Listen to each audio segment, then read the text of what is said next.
All right. Welcome to another episode of the Holistic Sister Circle. We are so excited for this. We are all about feminine versus masculine energy for this debate.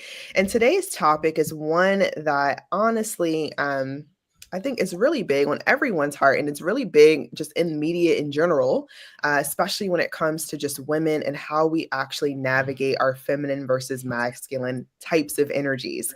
So, with today's topic, we do have a list of questions. And of course, for those of you all who are tuning in, whether it's YouTube or Facebook, if you have questions that you would like to ask the audience or guest experts as well, please feel free to share those in the chat. And what we'll do is we'll go ahead and get started with the first question. So, with these questions, ladies, the biggest thing is just one at a time, right? If there is a rebuttal or anything that anyone wants to share, you're more than welcome to do so at that time as well. We just ask that everyone mutes while one person is speaking, and then we can go about the list as such. So the first question is, how do you personally define feminine and masculine energy? And I'm going where we can just go in the same order that we did as far as you all introducing yourself to each other to get us started, and then everyone else can just go ahead and mute at this time. Okay, great. I'll start. I think in my personal experience, that feminine energy is being more in a receptive energy, in a receivership energy, in um, connecting with, our intuitive sides, connecting with our creative sides, and being in a place of being versus doing versus masculine energy is more of the do, it's more of the action, it's the more of the go and moving forward energy. Awesome. Thank you so much for sharing. Before I have anyone chime in here, one question that I actually have for you in particular, Cassandra, is when you talk a little bit about the feminine and the masculine is more of the doing energy. Mhm. What exactly does that mean? It's more of the taking action. It's more of the, when you're thinking of, let's think of like the traditional masculine and feminine, like in terms of evolution, right? Women were more of the taking care of the household type of energy, while the masculine energy, the men were out and they were getting the hunters and gatherers and providing food for the family and protection. So sometimes when I'm thinking of the energies, I revert back to almost an evolutionary perspective. Okay, this is really good, and anyone can answer this as well. In modern society currently, a lot of women are really focusing on the feminist movement, and a lot of that has to deal with masculine energy. What are some things that, and anyone can share, Cassandra, you can also share as well.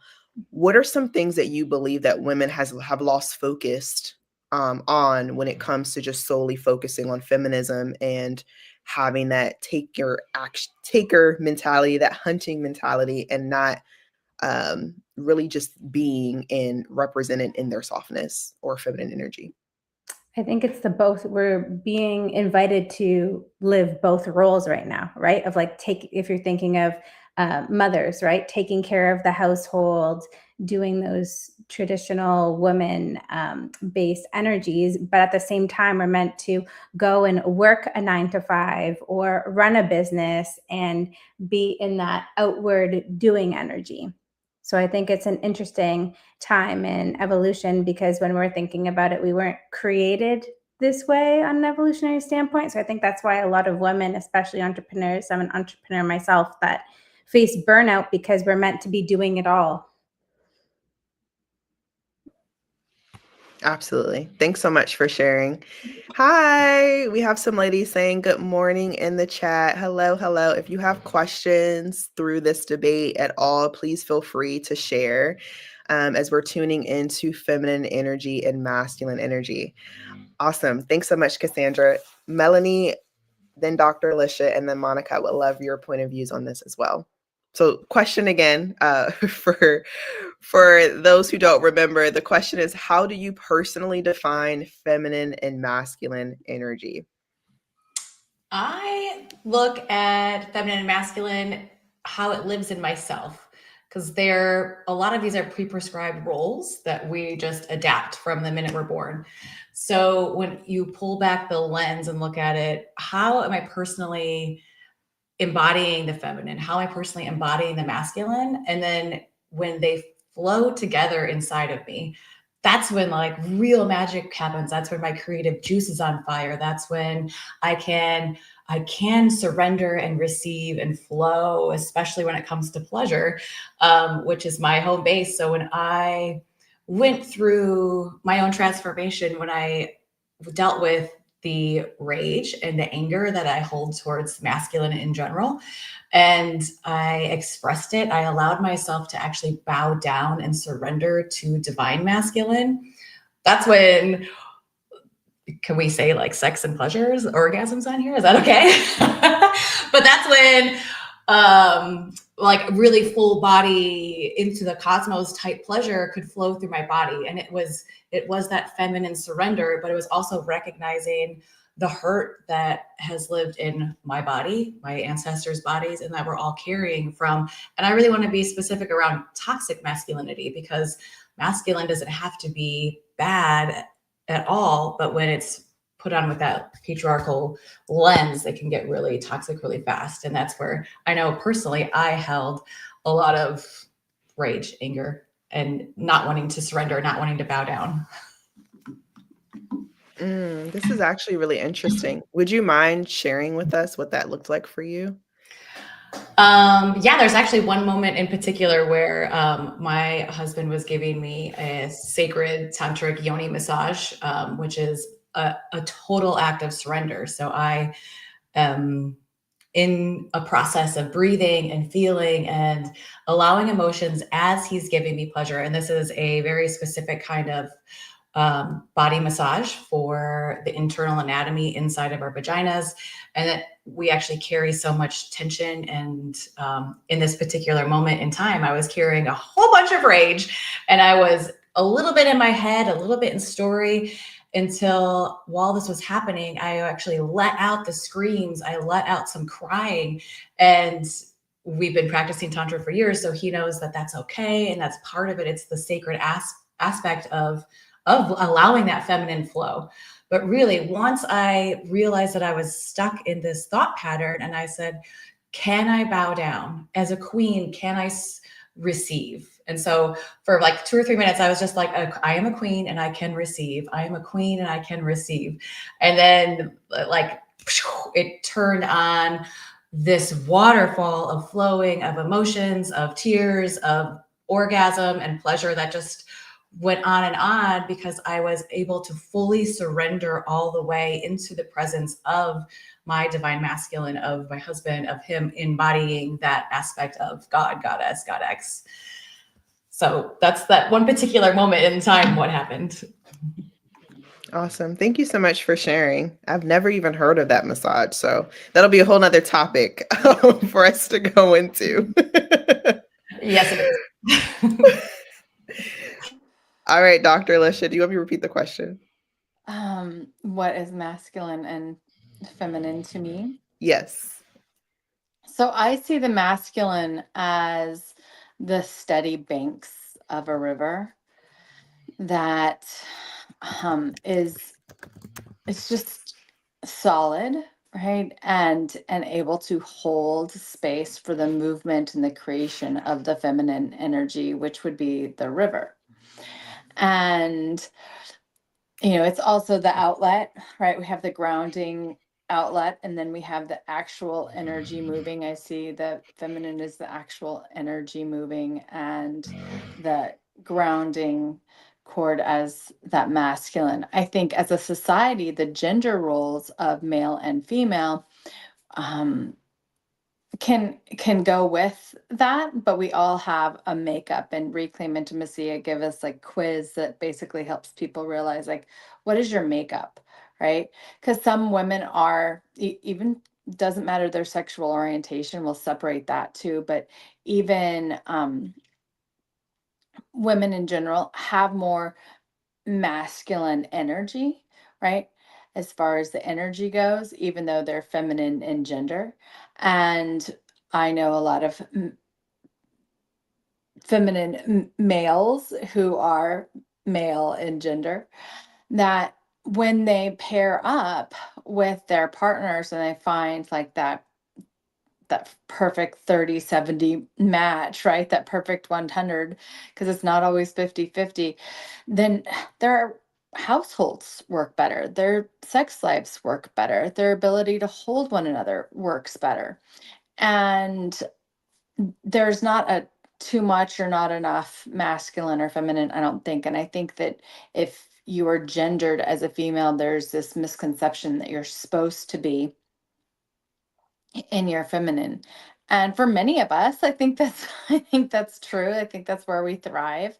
But I think it's a very unique um, personal journey that that has a lot of layers that we can go into. And same for masculine.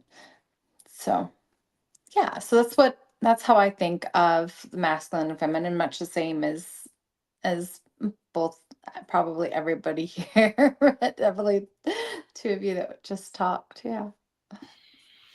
Awesome. Thanks, Dr. Alicia. Monica. Yeah, I love the visual of the river. I think that's really beautiful and a good way to look at it. I tend to think of masculine energy just about direction, purpose, and structure. The masculine energy is usually our drive to achieve, solve problems, create safety and stability. And so, whether you're a woman or a man, you can embody that energy in certain, like the other women we're talking about, in certain aspects of your life, or in, in business or in other ways. But I feel like masculine energy tends to lead with logic, focus, and a desire to fix things. Whereas the feminine energy is more about connection, flow, creativity, emotion. It's more nurturing, centered on relationships and feeling. And when I'm in my feminine energy, I can cherish more. Like, I want to be cherished. I want to cherish. And so I think that's descriptive of feminine energy. And then I think I work a lot with couples. And so instead of trying to change your partner or their energy, I think it's important to just honor what draws you to them. Like, the feminine thrives when she feels seen, safe, and cherished. And that's male and female, right? They thrive feeling that way. And then the masculine tends to thrive when they feel trusted, respected, and appreciated. So however that looks in whatever moment to moment, kind of a task that you're in, or wherever you're at in your day, there can be more masculine and more feminine energy present. Awesome. Thanks so much for sharing. So we do have a question that just came in. With the modern world currently and how it stands, how can we ensure as women that we're balancing both masculine and feminine energies? And anyone can share this. Whoever wants to go can. I would love to talk about personal practices. So I think when we're feminine, when we're allowing our bodies to move, and like, I just imagine a song, right? So a song comes on and your body wants to naturally move. You're allowing energy to flow through your body, and you soften into that experience with breath, with mindfulness. That feels really feminine to me. But then a song could switch and the bass could get louder, and you can start stomping your feet and throwing your hands up in the air, and your breath gets more yang, gets more activated.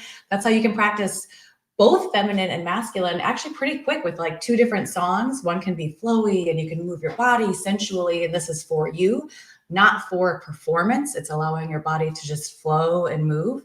And then you can switch over to a really masculine song and pump the air, hump your hips, like let your hips totally come undone, stop your feet and just ha, ha, ha. It's totally two different experiences, but that really encapsulates the masculine and feminine and how our bodies can express it in different ways.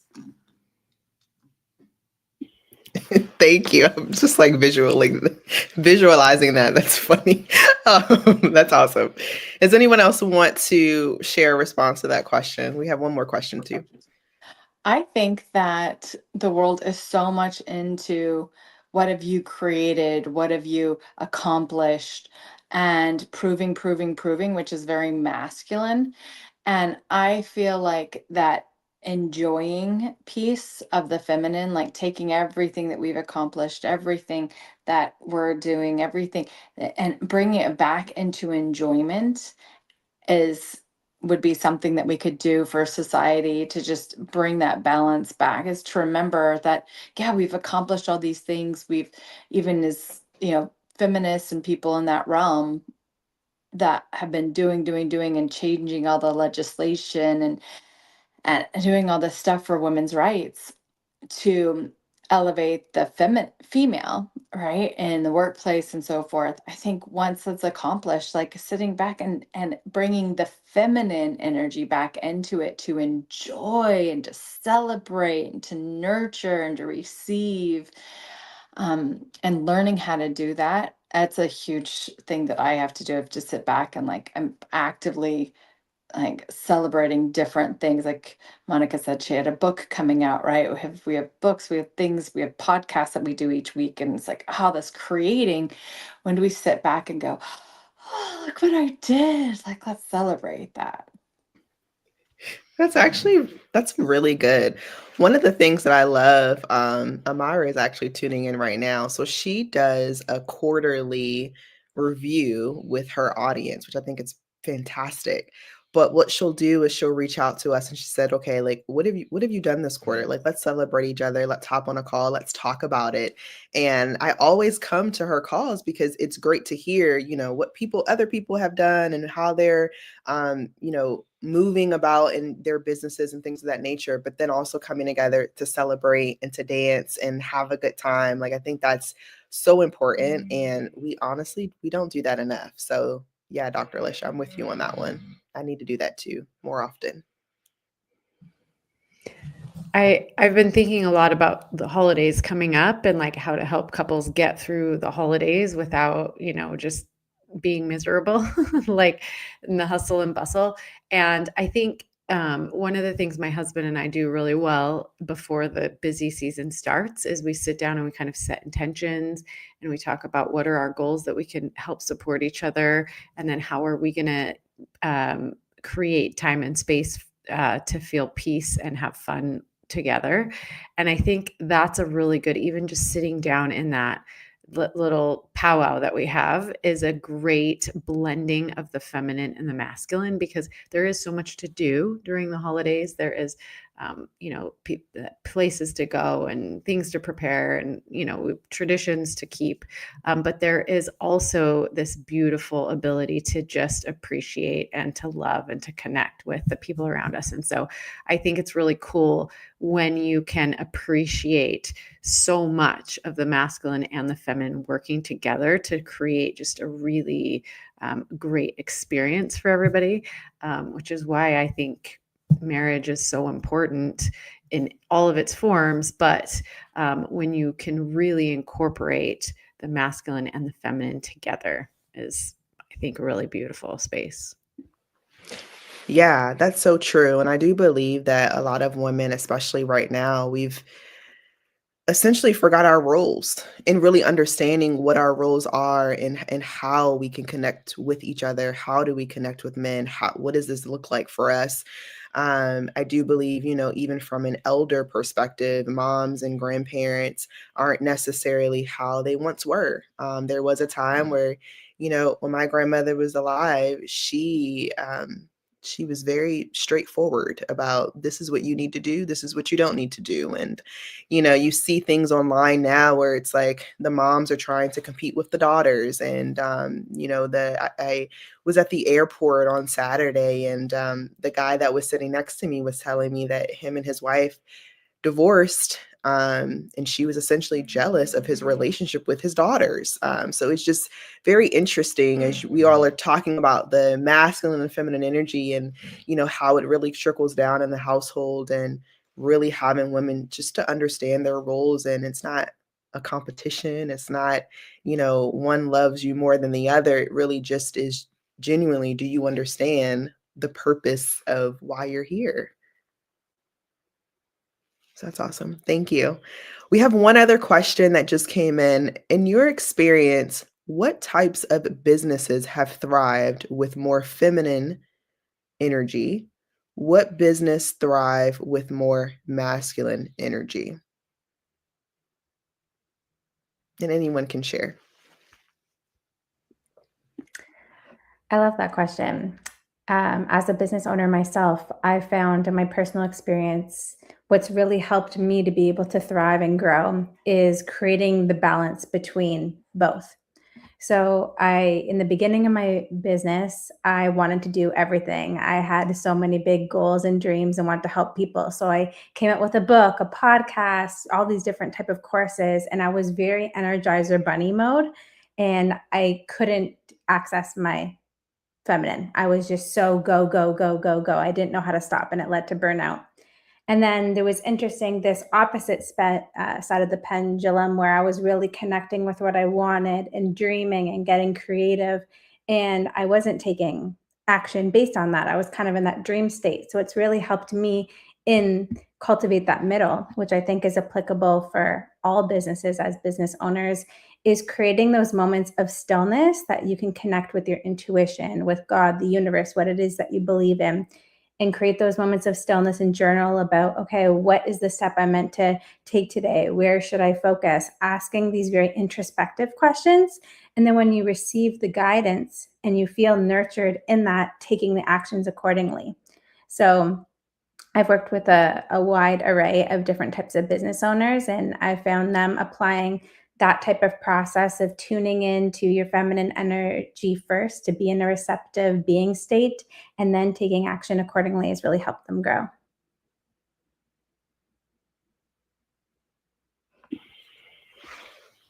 That was awesome. Thank you for sharing that. I Because, agree.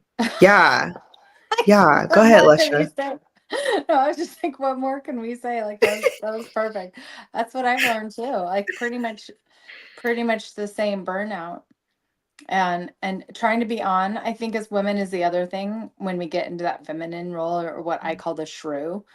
I call the macho man macho, or the not so great masculine, and the not so great feminine, the shrew.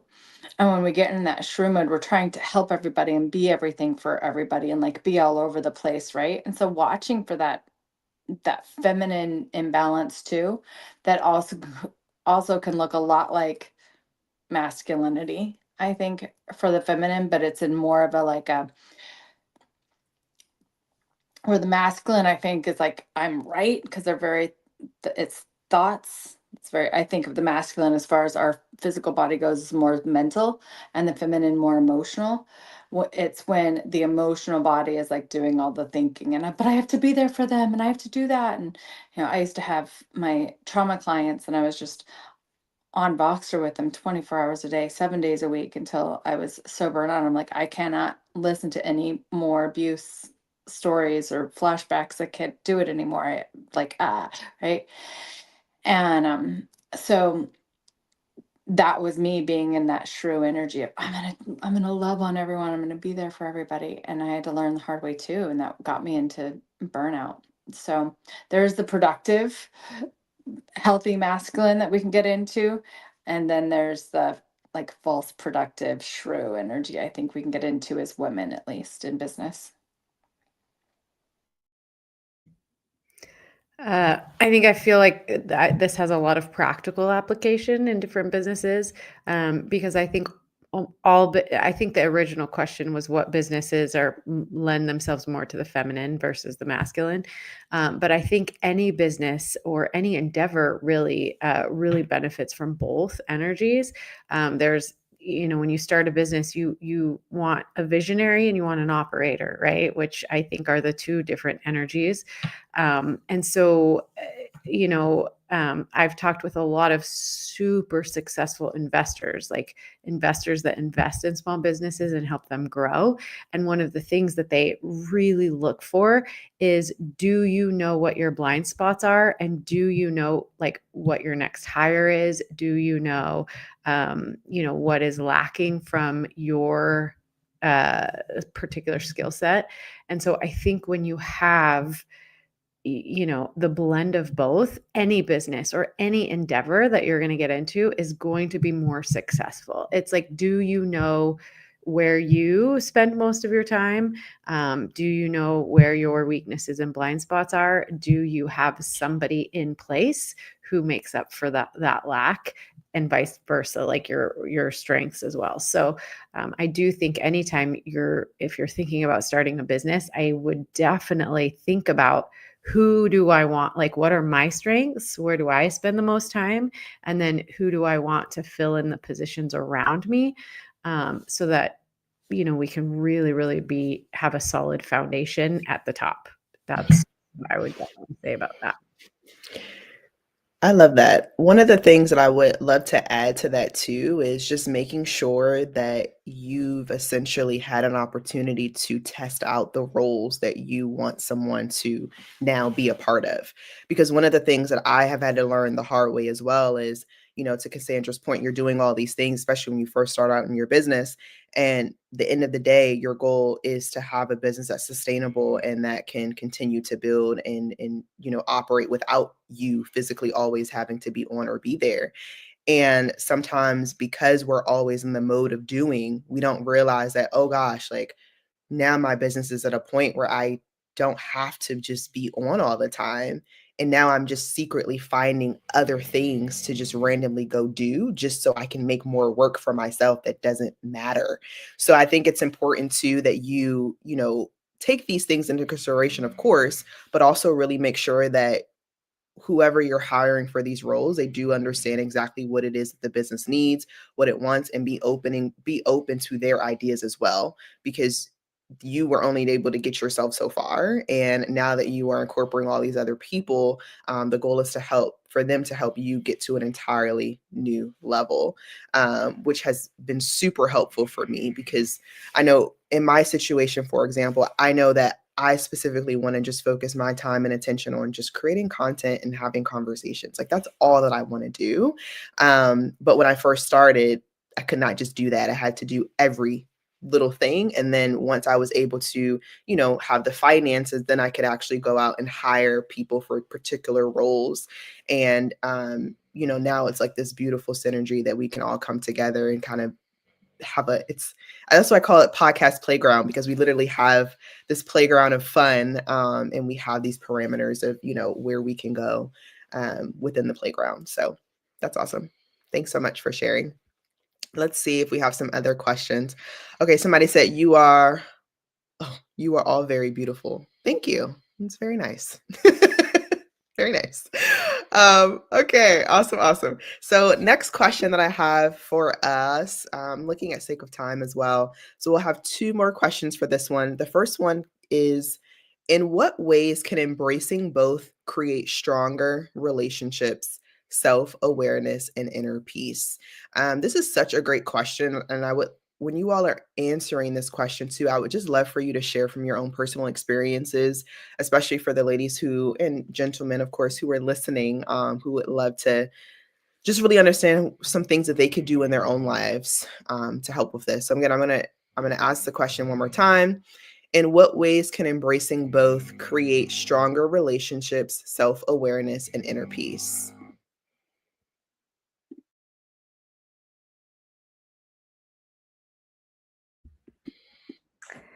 I think when we're in a state of balance, and taking both things into consideration, taking both energies and creating that synergy and that flow within, we get into a sense of overflow. Like think of a glass. When the water is overflowing and you're connected and balanced between the two, it trickles out to your relationships.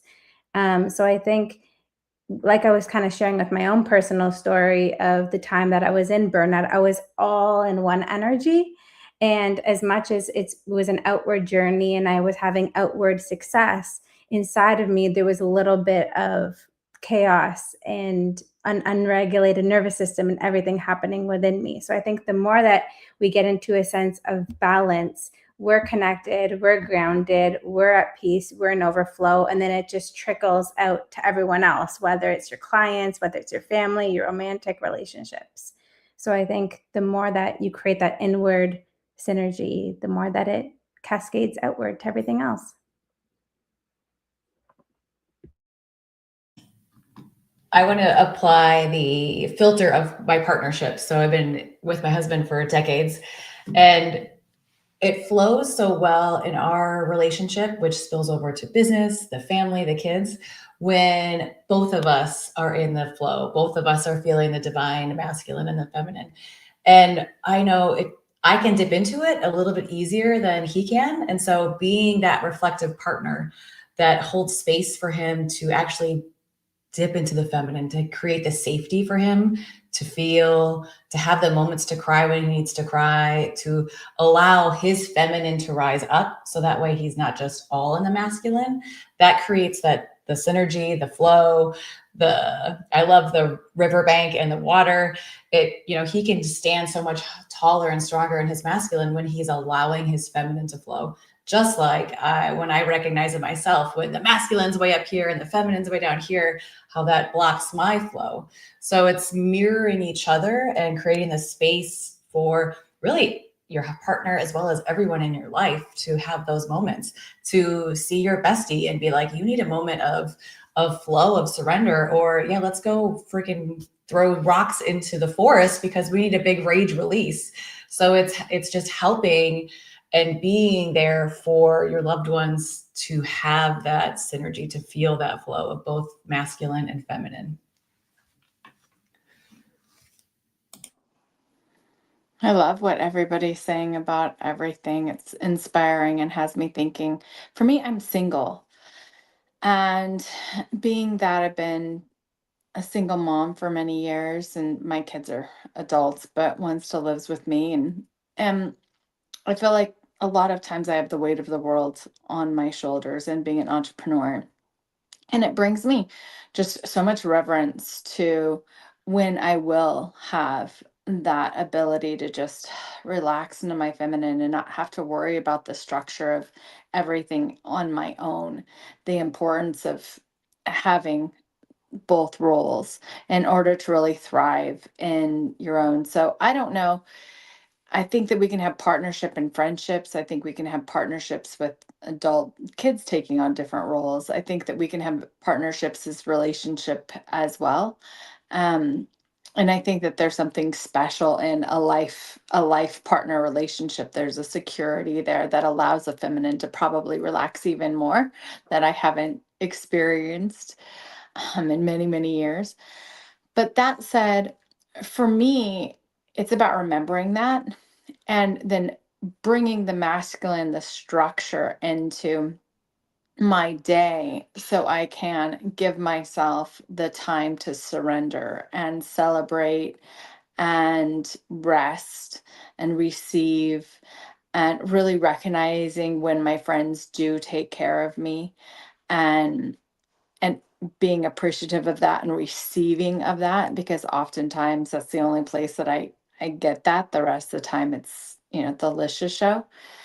And and honoring that I can't always be in my feminine, and that's okay, even if it would be healthier probably to be in my feminine because of circumstances.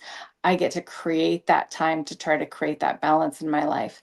And I think that that's something really important in business as well as in life, is to create that masculine structure for your feminine to surrender and relax and get creative and dance and move and be in your flow and, hang out in nature and do things that are going to be, not necessarily pampering or anything, but more on the caretaking of yourself rather than anything else, side of the feminine.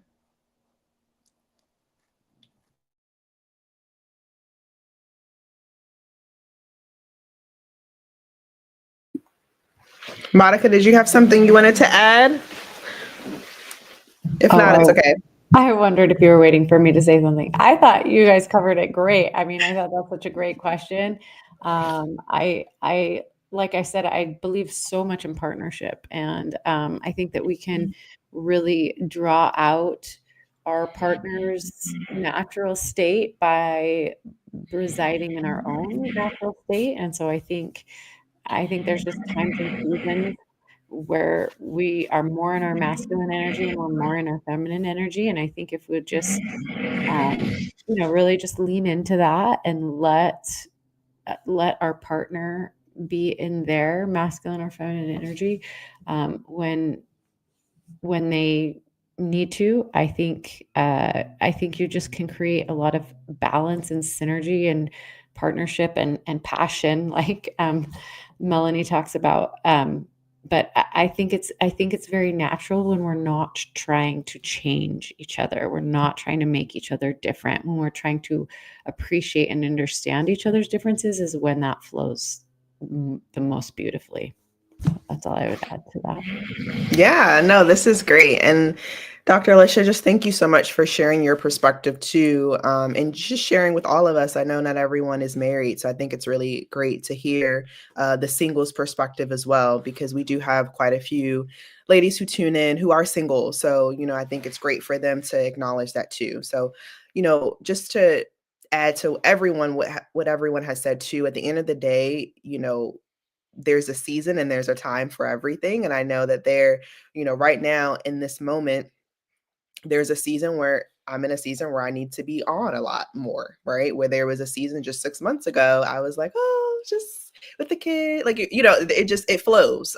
There's also some times where I'm doing both at the same time. So regardless if you're single or you're married, at the end of the day, we're all individuals. And as an individual, we still have to make sure that we're able to embody both depending on where we are in that season. So I definitely appreciate all of you ladies for tuning in. Thank you for the questions that were shared as well. It's about 2:49 here. So for sake of time, I would love for us to just round robin for a second, just share exactly what you do, who you are, and how we can connect with you further. And Cassandra, we can start with you and we can do the same round robin that we did in the beginning. Okay, great. Like Pierre said, I am Cassandra Rosa, and I am an intuitive life and business coach from Toronto, Canada. And I really love to help people create their next level of impact with more clarity and confidence than ever before. That's really love helping people to create that inward transformation so that they can help serve others. And you can connect with me best on Instagram. My handle is Cassandra Rosa A. Yay! I am Melanie Bonk, and I am a somatic therapist and a certified love, sex, and relationship coach. I help individuals and couples bonk better. It's in the name. I do that with somatic work. So it's not so much talk therapy as it is connecting with our body, feeling where the trauma, where conditioning, where imprints are made on our bodies, on our sexuality, on our love, which it happens to all of us, regardless of how we were raised. And we befriend that and create the energy where we get to repurpose that energy for pleasure, for love, for deeper intimacy, and ultimately safety in the body. You can reach me on Instagram as well at Bonk Better. And I'm so excited to connect. Hello, everybody. Thanks for listening. So my name is Dr. Alicia Antica. I studied transpersonal psychology, and my focus was on helping people heal from the effects of sexual abuse, whether it's childhood sexual abuse, trafficking, to relationship abuse, and or a single incident. And so I wrote a program for my PhD called Reclaim Intimacy. And through 12 steps, we really walk you back into the driver's seat of your body, your relationship with you, and reclaim it from the effects of that abuse. So you can have amazing orgasms, amazing fun, and understand your masculine and your feminine and energy and what you like and what you don't like, and oming and a whole bunch of other stuff too, to really express who you are rather than what happened to you. And I work with couples and individuals, and you can reach me at lishaantica.com. My name is Monica Tanner. I've been married for 23 years. I have 4 children. I work with couples. I'm certified relational life therapy and sex therapy. I work mostly with couples, but also with individuals. And right now I'm doing a lot of attachment work. So just love what I do every day, and grateful to be here. You can reach me also as well on Instagram at Moni Talks Marriage, MONI Talks Marriage. Awesome. Well, thank you everyone so much for tuning in.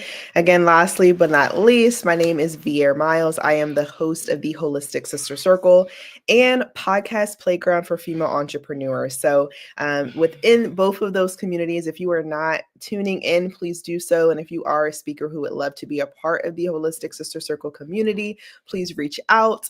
And if you are just someone who just wants to tune in and just learn more about how you can learn more about yourself or your relationships or even health, we are here every single week, Tuesday at 2 p.m. Eastern. So be sure to tune in, and we'll see you next time.